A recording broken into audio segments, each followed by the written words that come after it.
وكل محدثة بدعة وكل بدعة ضلالة وكل ضلالة في النار رب اشرح لي صدري ويسر لي أمري واحلل عقدة من لساني يفقه قولي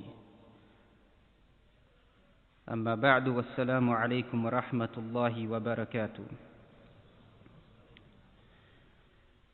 As for today's discussion, inshallah, is paradise on earth.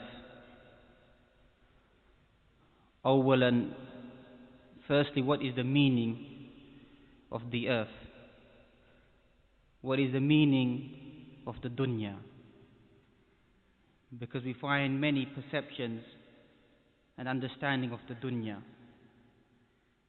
rampant amongst Muslims, their perception, the vision and the view of this dunya, and rampant amongst the non-Muslims as well. What is this world? What is this dunya? Before we begin to delve into searching for Jannah, searching for paradise in this dunya. And if you go right to the beginning of this world,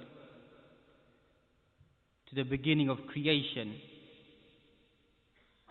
that even the Bible talks about the beginning of the book of Genesis, talking about the creation of this world.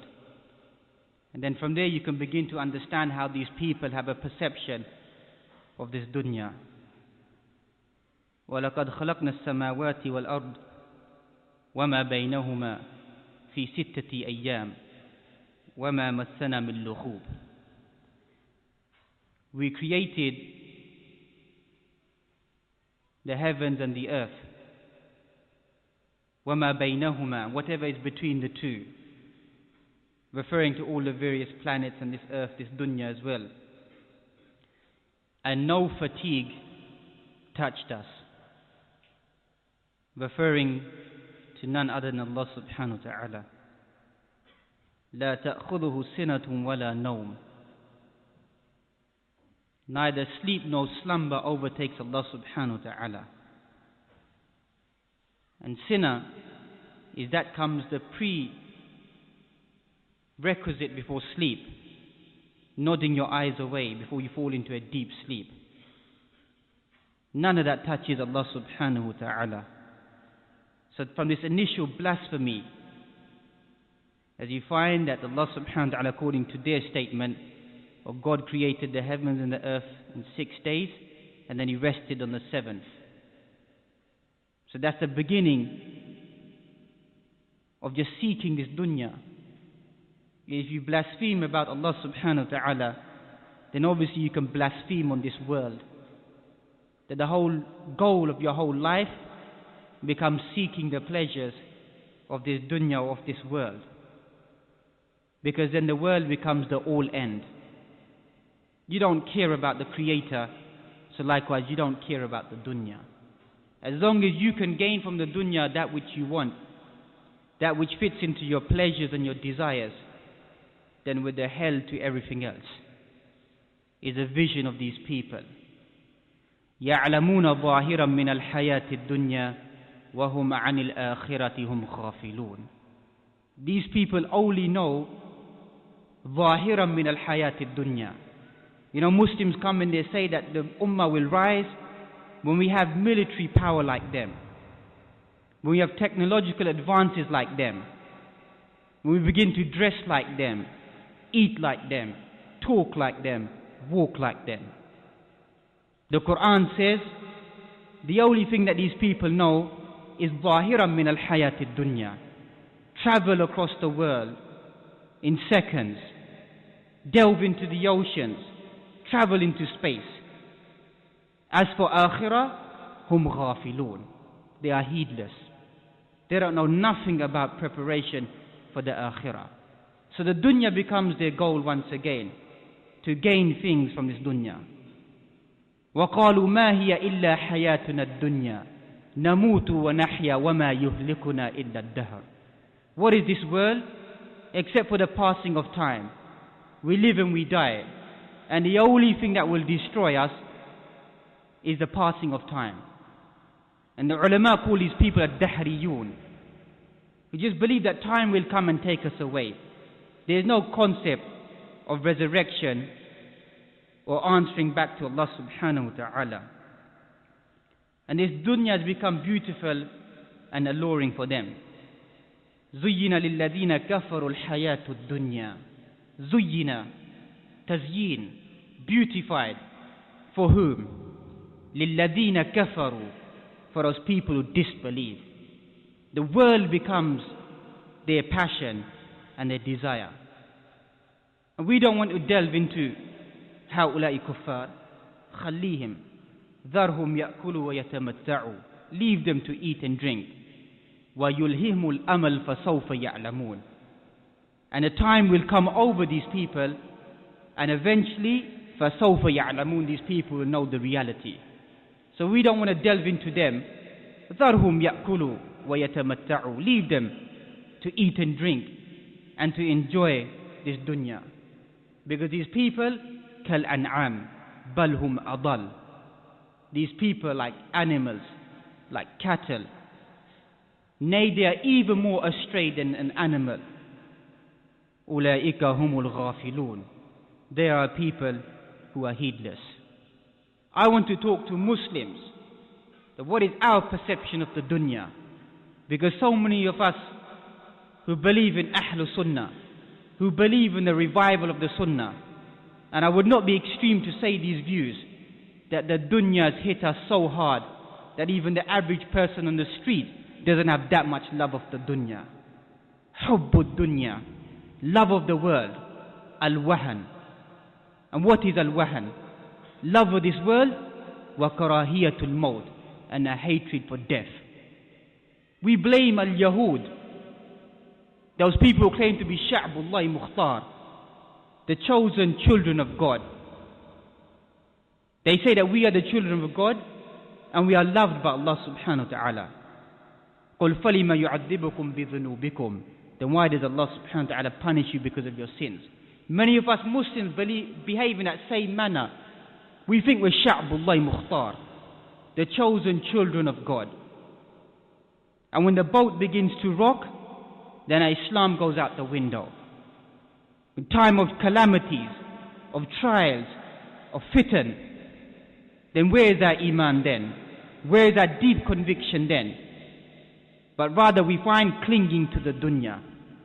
And you read the seerah of people who are classified as Ahlul Sunnah, the striving and the struggle that those people do.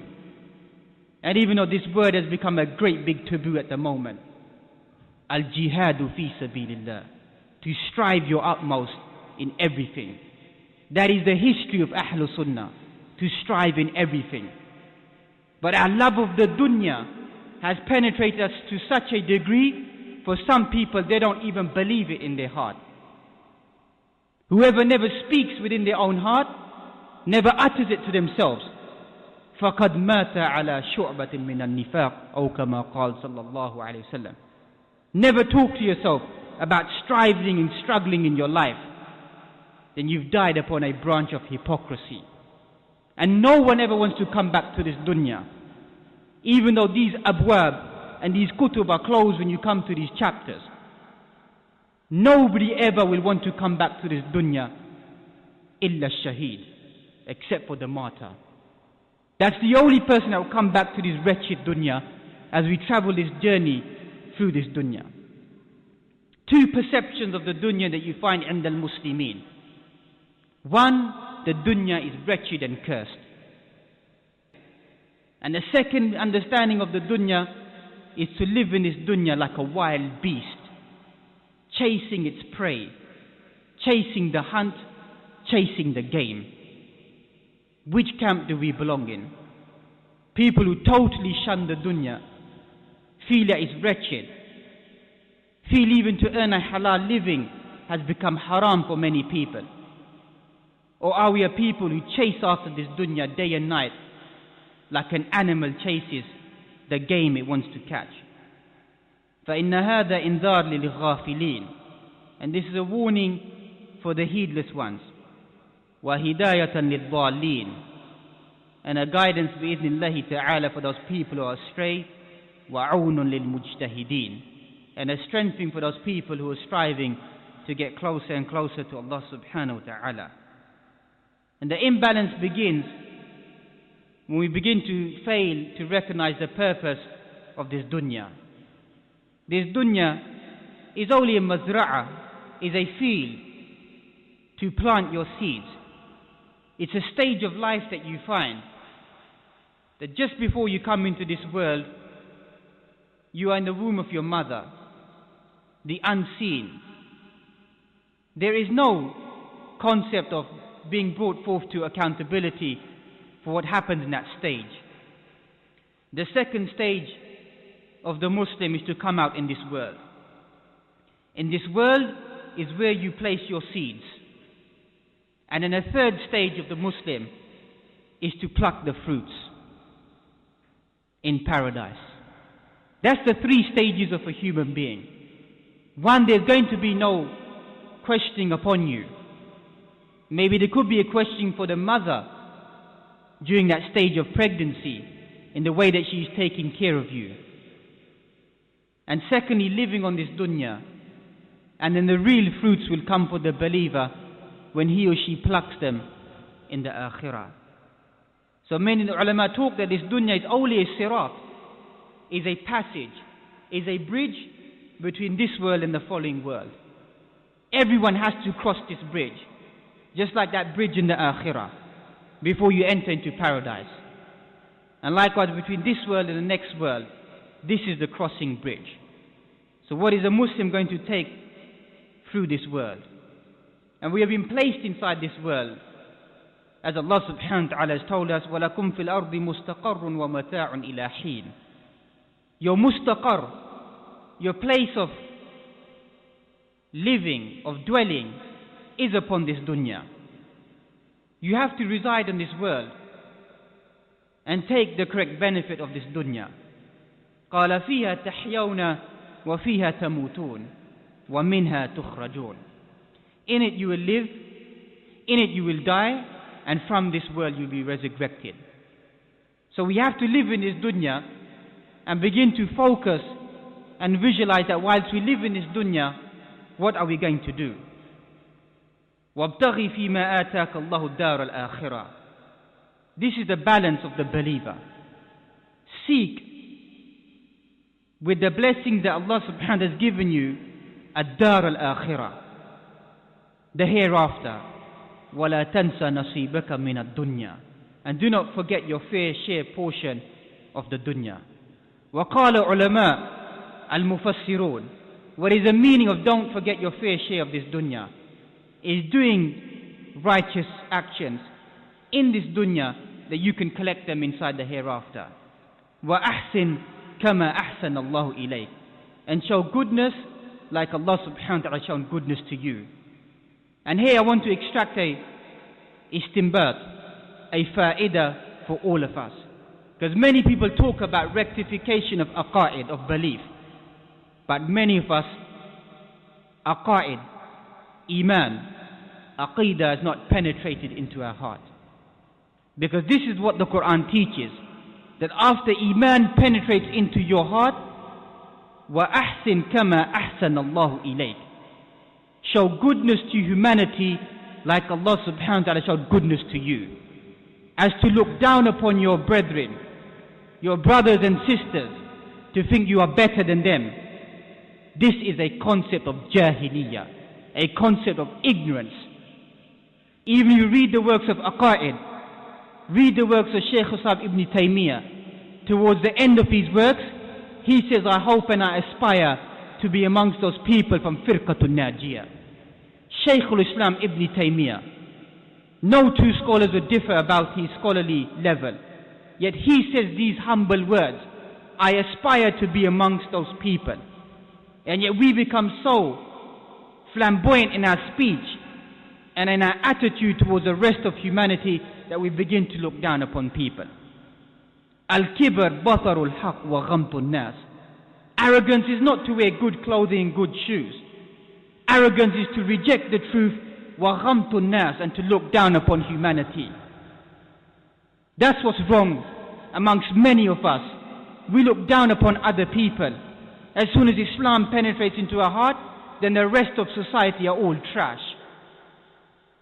They're all trash because they don't understand the creed of Ahlul Sunnah. We'll excuse this expression, one day you was trash as well. You was trash one day and someone taught you the correct Sunnah. وَأَحْسِنْ كَمَا أَحْسَنَ اللَّهُ إِلَيْكَ. Allah subhanahu wa ta'ala took you out, مِنَ الظُّلُمَاتِ إِلَى النُّورِ, took you out of the darkness and brought you to the light. So why not show the rest of humanity the light? Show people the correct aqa'id. وَالْعُلَمَاء, it will never ever be taken away from them. صَاحِبُ الْأَقِيدَةِ صَاحِبُ الْخُلُقِ. Person of fine aqidah is a person of fine character. When people define the two and say, well, I'm good in my aqa'id, but I could be possibly wrong in my belief, فَهَذَا خَلَلْ فِي عَقِيدَتِكَ. This is a discrepancy, a lack of understanding of the belief of Ahlul Sunnah wal Jama'ah. A true alim, true Rabbani, a true talib will never find any deficiency between his belief and the way he conducts himself towards humanity. وَأَحْسِنْ كَمَا أَحْسَنَ اللَّهُ إِلَيْكَ. And once again the balance. فَمِنَ النَّاسِ مَنْ يَقُولُ رَبَّنَا آتِنَا فِي الدُّنْيَا وَمَا لَهُ فِي الْآخِرَةِ مِنْ خَلَاقٍ. Some people say, give me only this world. I only want this world. And they will have no share. مَا لَهُم مِّن نَصِيبٍ. No share of the akhirah. That's what some people pray. But the correct prayer of the believer is وَمِنْهُم مَّن يَقُولُ رَبَّنَا آتِنَا فِي الدُّنْيَا وَفِي الْآخِرَةِ حَسَنًا. Give us good in this dunya hasana, وَفِي الْآخِرَةِ حَسَنًا وَقِنَا عَذَابَ النَّارِ. أُولَٰئِكَ لَهُمْ نَصِيبٌ مِّمَّا كَسَبُوا وَاللَّهُ سَرِيعُ الْحِسَابِ. That's the prayer of the believer. What does that mean? If the dunya is wretched, give me good in this world and give me good in the hereafter. And I'll tell you a modern interpretation of this world. And I know I've said this many times, and the brothers may have heard this many times from myself, but I'll say it again. The good of this world is wealth, is property. To seek your own livelihood, to seek your own sustenance. How many of us rely on these people for our sustenance? How many of us rely on sustenance upon these people? When Allah subhanahu wa ta'ala has given you two hands, two eyes, a good body, a good mind. That's not the way of the mu'min, the believer.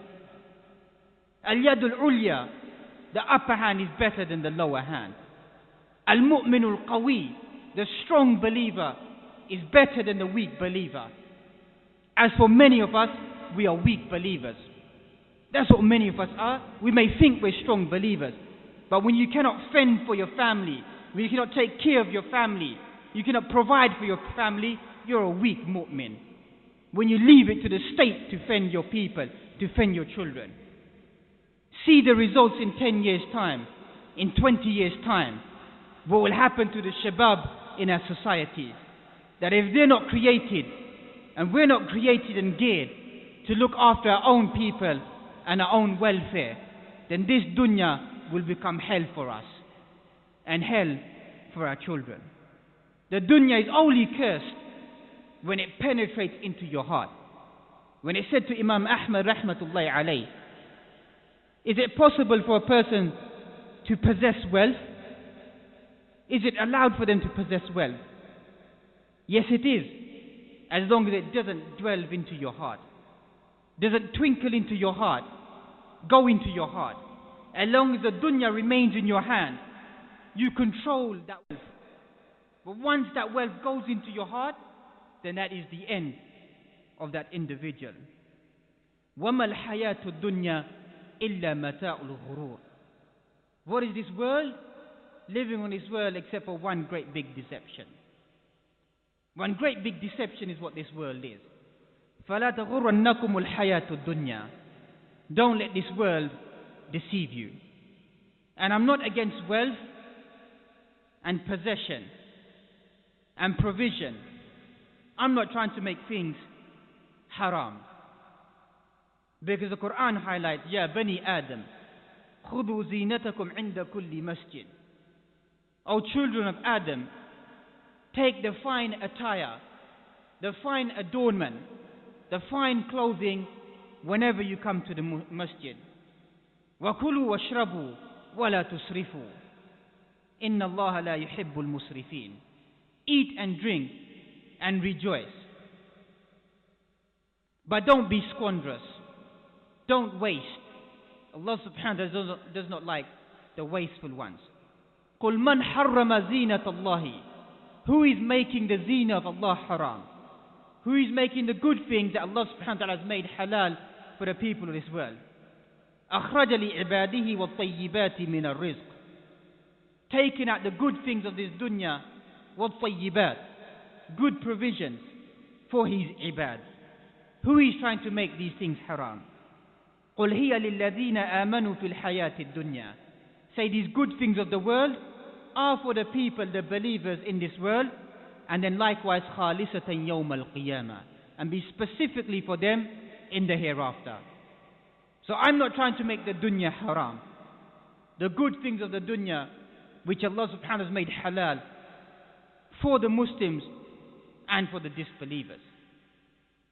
But the reason why many of the good things have been given in this dunya is for the believers to rejoice in the good things, and likewise to rejoice with them once again in the akhirah. Al-mal wal-banun zinatul hayati dunya. Wealth and children are the beautiful things of this dunya. زُيِّنَ لِلنَّاسِ حُبُّ الشَّهَوَاتِ مِنَ النِّسَاءِ وَالْبَنِينَ وَالْقَنَاطِيرِ الْمُقَنطَرَةِ مِنَ الذَّهَبِ وَالْفِضَّةِ وَالْخَيْلِ الْمُسَوَّمَةِ وَالْأَنْعَامِ وَالْحَرْثِ. زُيِّنَ لِلنَّاسِ, beautified for mankind. حُبُّ الشَّهَوَاتِ, a love for these alluring things. Women, children, gold, silver, وَالْخَيْلِ الْمُسَوَّمَةِ, branded horses, Arabian stallions. In today's terminology, fast cars, transport is beloved to mankind. وَالْأَنْعَامِ, cattle, وَالْحَرْث, tilth, land, property. ذَلِكَ مَتَاعُ الْحَيَاةِ الدُّنْيَا. That is the provision of this dunya, of this world. وَاللَّهُ عِنْدَهُ حُسْنُ الْمَآبِ. To Allah subhanahu wa ta'ala belongs the best end and the best return. بَلْ تُحِبُّونَ الْعَاجِلَ وَتَذَرُونَ الْآخِرَةِ.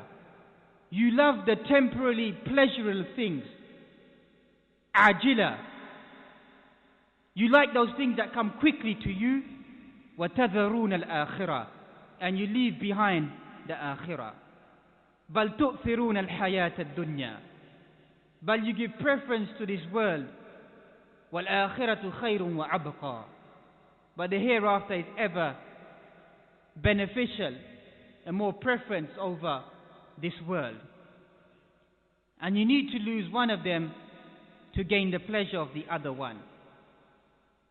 Because if you don't find that balance, you don't just lose the akhirah, you lose this world as well. خَسِرَ الدُّنْيَا وَالْآخِرَةِ ذَلِكَ هُوَ الْخُسْرَانُ الْمُبِينُ. And that's what's happened to many of us. That in the seeking of this world, we lose the akhirah. And you lose both of them. You lose this world and you lose the akhirah. You cannot be content with just this world. وَفَرِحُوا بِالْحَيَاةِ الدُّنْيَا وَمَا الْحَيَاةُ الدُّنْيَا فِي الْآخِرَةِ إِلَّا مَتَاعٌ. وَفَرِحُوا, they rejoice with this world. What is this world? فِي الْآخِرَةِ إِلَّا مَتَاعٌ, except for a brief passing enjoyment. How can you be deceived? Ya uqala, intellectual ones, mu'minun, believers, ayat after ayat talking about this dunya. وَفَرِحُوا بِالْحَيَاةِ الدُّنْيَا. Rejoice in this world. And what is this world in comparison to the akhirah, except for a small path in this world? فَمَا مَتَاعُ الْحَيَاةِ الدُّنْيَا فِي الْآخِرَةِ إِلَّا قَلِيلٌ. What is the comparison of this world to the akhirah? إِلَّا قَلِيلٌ, except for something minute. This dunya is something minute in comparison to the akhirah. قُلْ مَتَاعُ الدُّنْيَا قَلِيلٌ. Say the provisions of this world are qaleel. وَالْآخِرَةُ خَيْرٌ لِمَنِ اتَّقَى وَلَا تُظْلَمُونَ فَتِيلًا. And say the hereafter is far better than you. وَلَا تُظْلَمُونَ فَتِيلًا. And you will not be oppressed. Fatila. And fatil is not just the date seed. It is that thread on the date seed. To even that small, minute degree, you will not be oppressed by Allah subhanahu wa ta'ala. Remember, if something of this dunya is taken away from you, it is stored for you in the Allah subhanahu wa ta'ala. That when His people have these things of the dunya, and you don't have it, that is classified as al-istidraj, the leaving of the rope by Allah subhanahu wa ta'ala, to let these people enjoy and to rejoice. And when Allah subhanahu wa ta'ala grabs that rope from these people, then there's no turning back for them. So the Muslim shouldn't fall into this shallow understanding. I don't have the dunya. I have no possession of this dunya. And what do these people possess?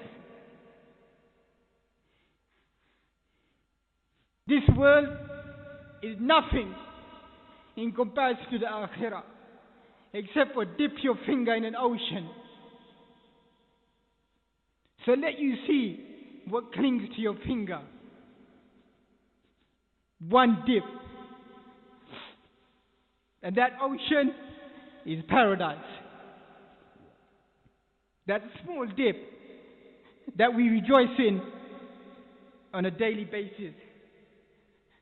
فَاتَّقُوا dunya. This world is a lush green place. Thus the Prophet Muhammad sallallahu alaihi wasallam said, فَاتَّقُوا dunya. Fear this world. وَاتَّقُوا النِّسَاء.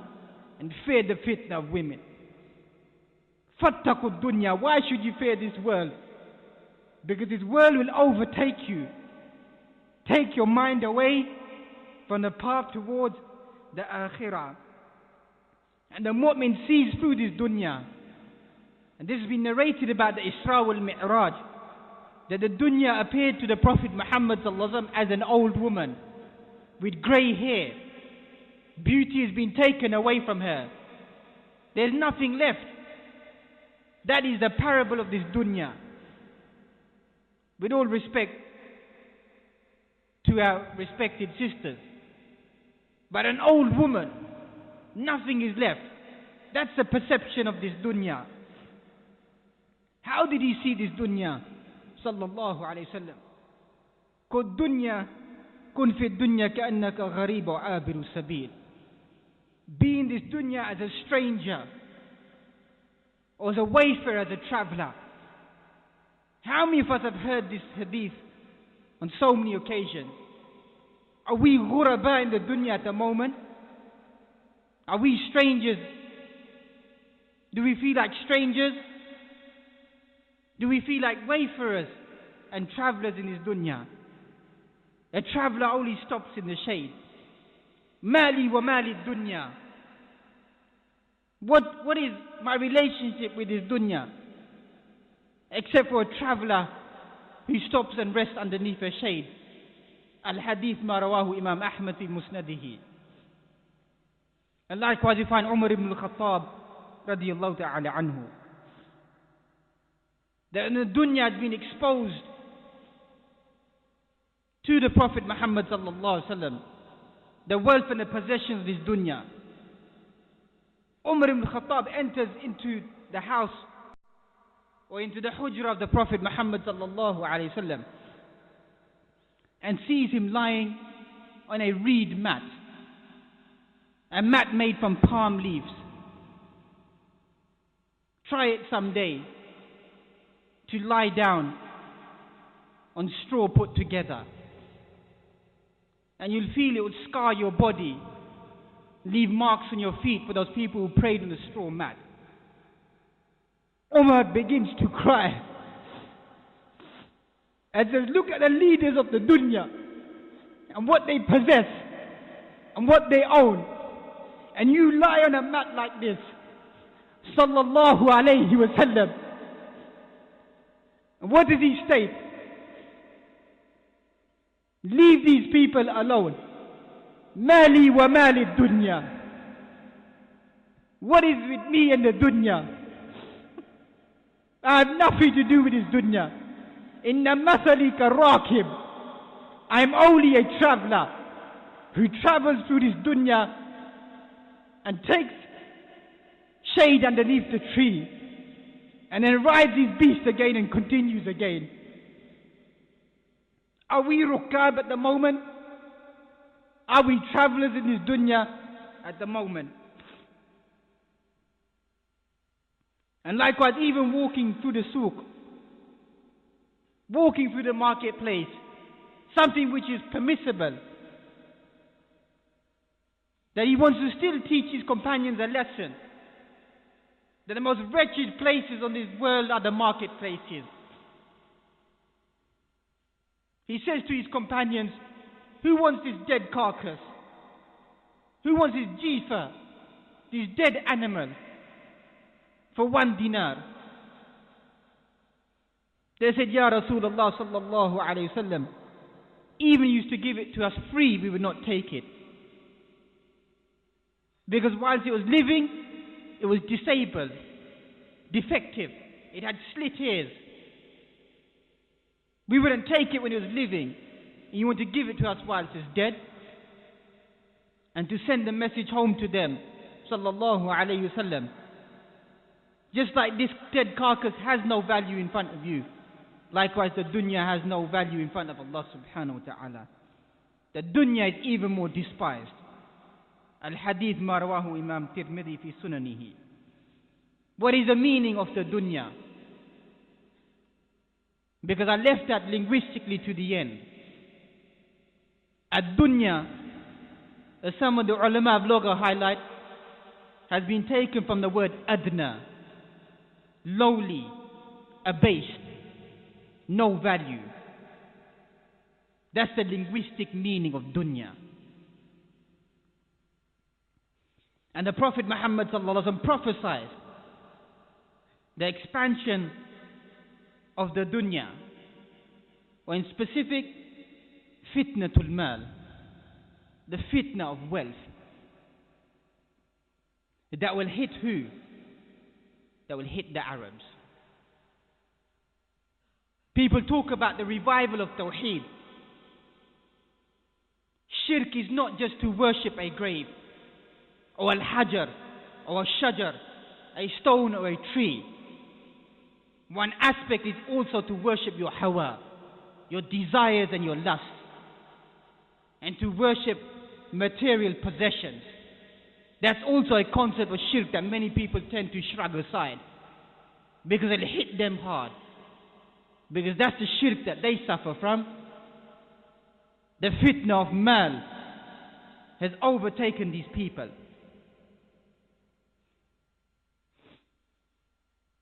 This dunya is a stepping stone to the akhirah. That in that final world, you will become shaqiyun aw sa'id, in a state of happiness or wretchedness. Become an-nahus, wretched, despicable. And that is the promise of Allah subhanahu wa ta'ala. فَأَمَّا الَّذِينَ شَقُوا فَفِي النَّارِ. As for those people who are wretched, those people will be inside the fire.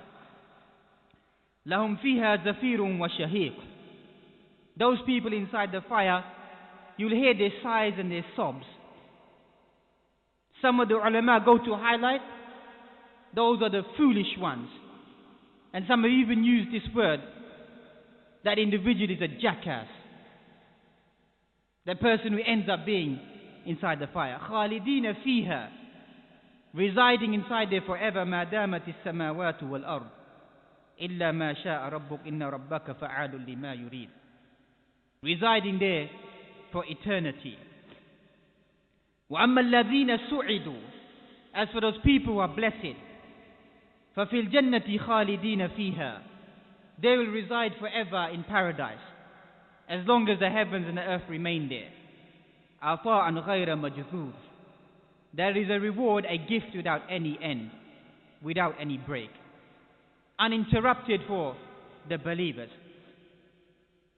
only the believers will have paradise in the akhirah and likewise in this world. What does that mean? من لم يدخل جنة الدنيا لم يدخل جنة الآخرة. Whoever doesn't enter into the paradise of this earth will never ever enter into the paradise of the akhirah.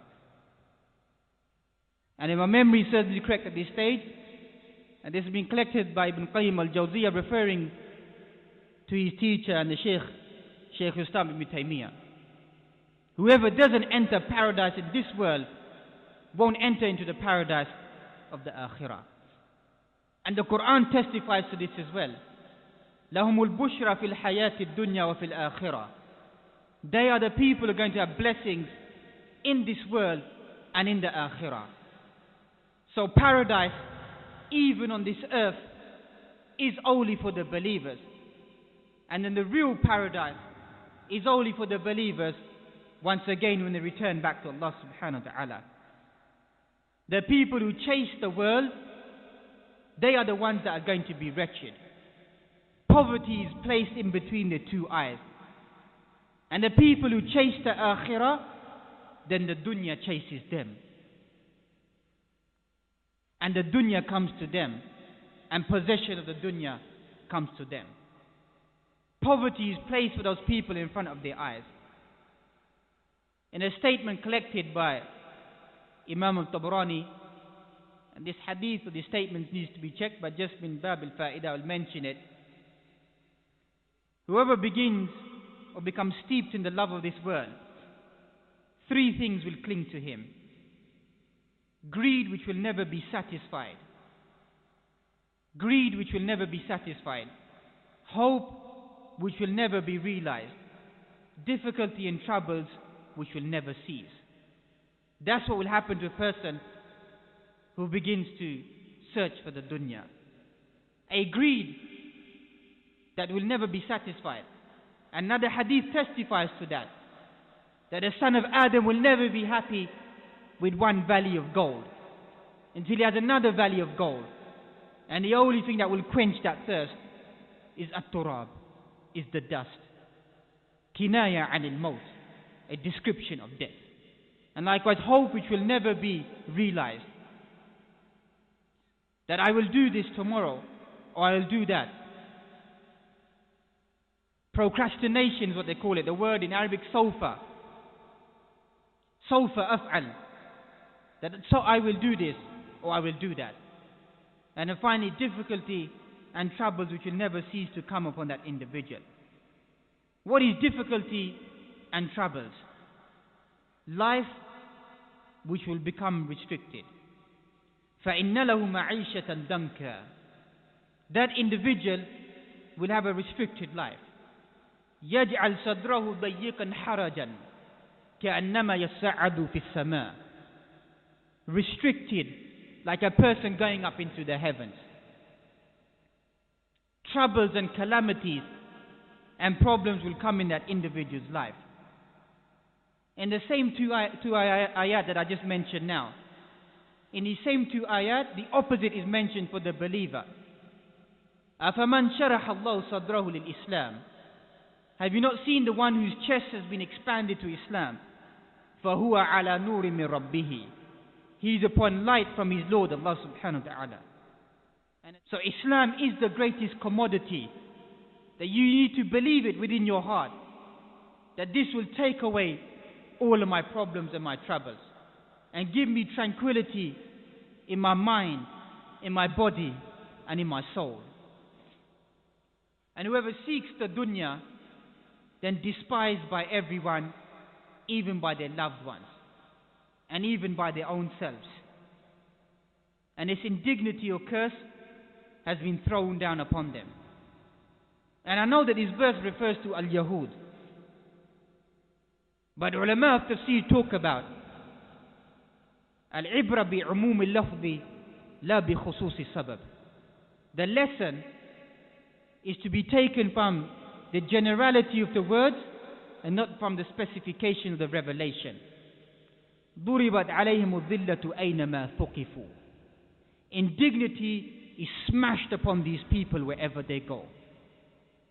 So I know many of the people who say that refers to al-Yahud, la'natullahi alayhim. That verse also refers to Muslims as well today. ضُرِبَتْ عَلَيْهِمُ الذِّلَّةُ أَيْنَمَا ثُقِفُوا.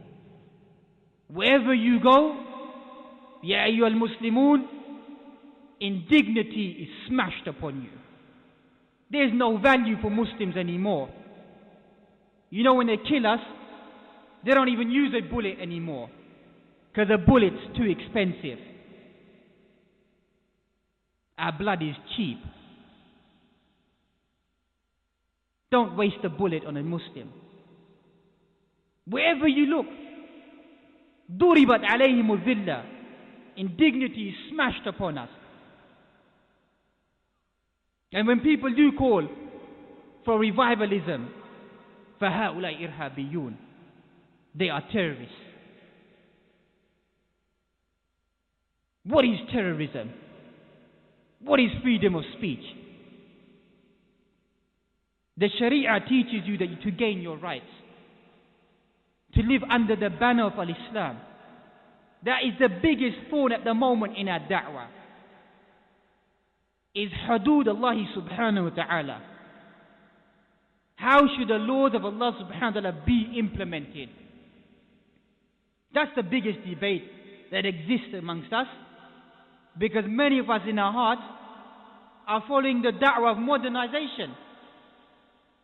That can the hudud of Allah be implemented in the 21st century?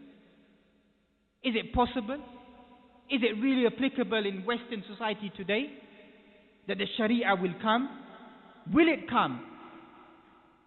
People of Sunnah say that, will it come? How will it come?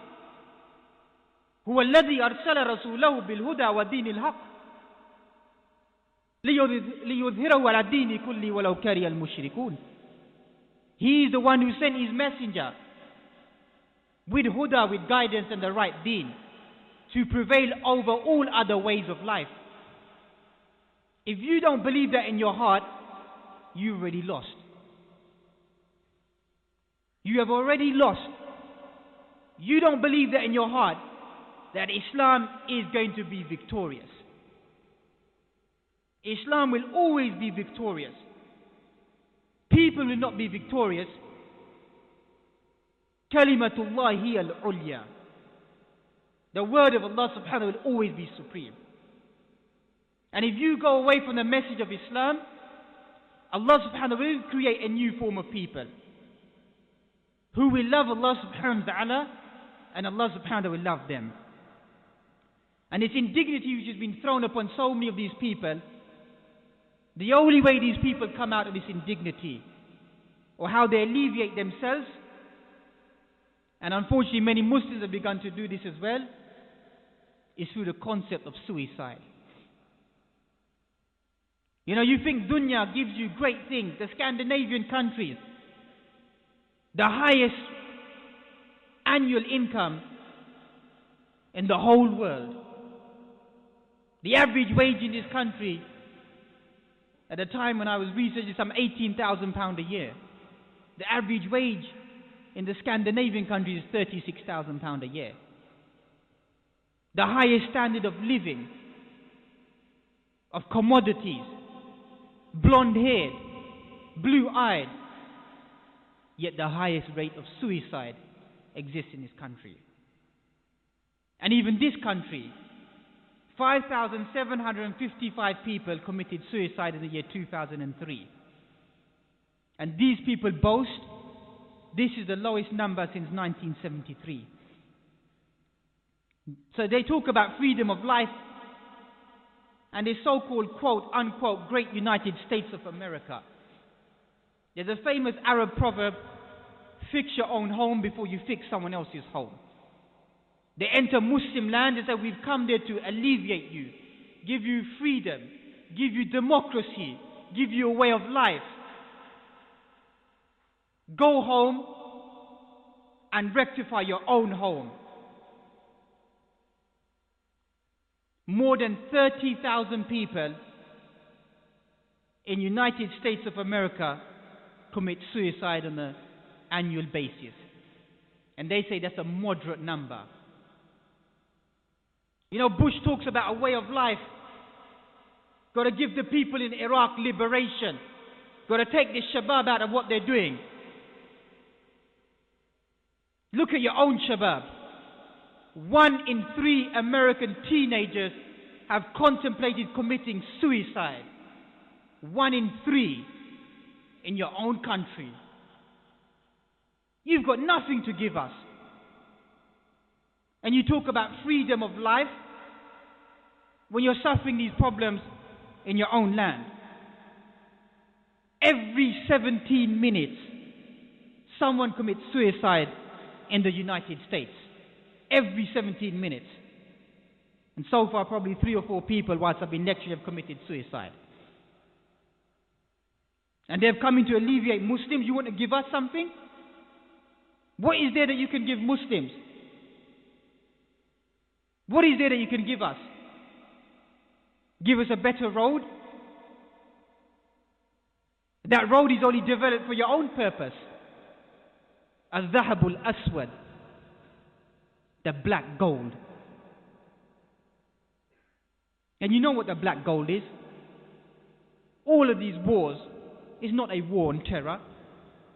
It's a war on possession of Muslim property. Many of us are sleeping. Don't get into siyasa. Don't get into politics. Don't get involved in this. Wake up and begin to understand world politics or what is happening in the Muslim globe at the moment. They don't mind you sitting here making dhikr. They don't mind you reading salah. They don't mind you even memorizing the Quran, as long as you don't understand the Quran, as long as you don't call towards the Quran and the implementation of the Quran. So do as much of that as you want, because your da'wah will just become like the Sufiya. But when you believe in a real struggle, in raising your people, and in raising the Sharia, then you become dangerous. We're all fundamentals, because we all believe in the return of the Sharia. And the return of the Sharia will give them peace and tranquility. And I've said this many times. I'm not a dreamer, and I don't dream. But history has testified, when the Sharia was implemented, non-Muslims lived under our rule better than the way you treat them today. That's a fact.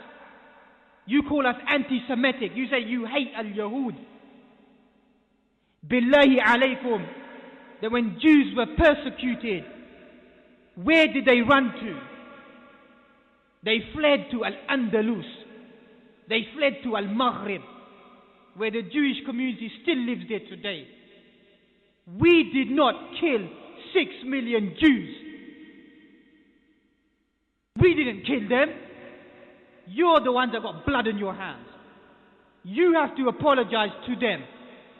We don't have to apologize to no one.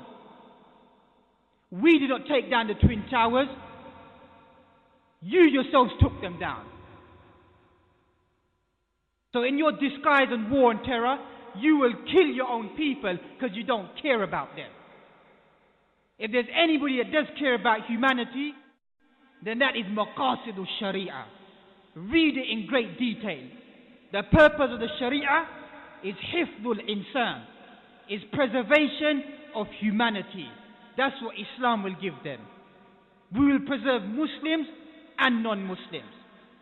And if somebody commits atrocity who is living under the Sharia, and a person has given the jizya, that is paradise for them on this world. That if Muslim commits atrocity towards them, the Sharia says you have to take the side of the non-Muslim. That's what our deen says. So we're not against no one. The only thing that we want is a coming back of paradise on this world once again, for both Muslims and non-Muslims at the same time. And we can continue to quote the artificial happiness that people live in at the moment. That 26 million people in this country are in a state of depression. In a state of depression, 26 million. This government, from spending 100 million pounds, is now spending 381 million pounds on controlling depression in this country. Everything of these people that they possess becomes a punishment for them, a trial for them. Their wealth, their children, everything. It is only the believer with the correct perception. Wealth becomes a blessing. Children become a blessing. Qurrata a'yun, become coolness and tenderness of the eyes. كما ذكر إمام السيوطي في تفسير الدر المنثور. What does it mean? Qurrata a'yun, coolness of your eyes. In this dunya first, your children become a blessing for you. Their children don't care about them. Their wealth doesn't care about them. Everything is taken away from these people. So the real paradise is what we are calling to. That all of us need to believe that living in this dunya, take from the dunya that which is correct, leave that which is false, and seek from the wealth of the dunya to get closer to the akhirah. And develop a consciousness of the akhirah. That if the dunya does go past you, then overlook it. Because your reward will be stored with Allah subhanahu wa ta'ala in the akhirah. And be given to you then. Then you will begin to live like paradise on this earth. And may Allah subhanahu wa ta'ala give all of us itminanul qulub, the tranquility in our hearts, to live on this dunya in a state of bliss and happiness. That no matter what takes place around the world, but within you, your heart is in a state of contentment, in a state of peace and rest. Ala inna bi dhikrillahi tatma'innul qulub. Indeed, in the dhikr of Allah, do hearts find tranquility and peace. And may Allah subhanahu wa ta'ala place these words in our mizan of hasanat, and make us take these words whenever it's been the ayat of Allah subhanahu wa ta'ala and the ahadith of the Prophet Muhammad sallallahu alaihi wasallam, and implement it to the best of our ability. Any words which have come from our own self or freelance interpretation should just be removed and totally ignored, unless it's based upon the evidences of the Quran and the Sunnah. May Allah subhanahu wa ta'ala forgive me and forgive all of you, and raise our rank, not just in this dunya but in the akhirah as well. ربنا تقبل منا إنك أنت السميع العليم وتب علينا إنك أنت التواب الرحيم. سبحانك اللهم وبحمدك نشهد أن لا إله إلا أنت استغفرك ونتوب إليك. بارك الله.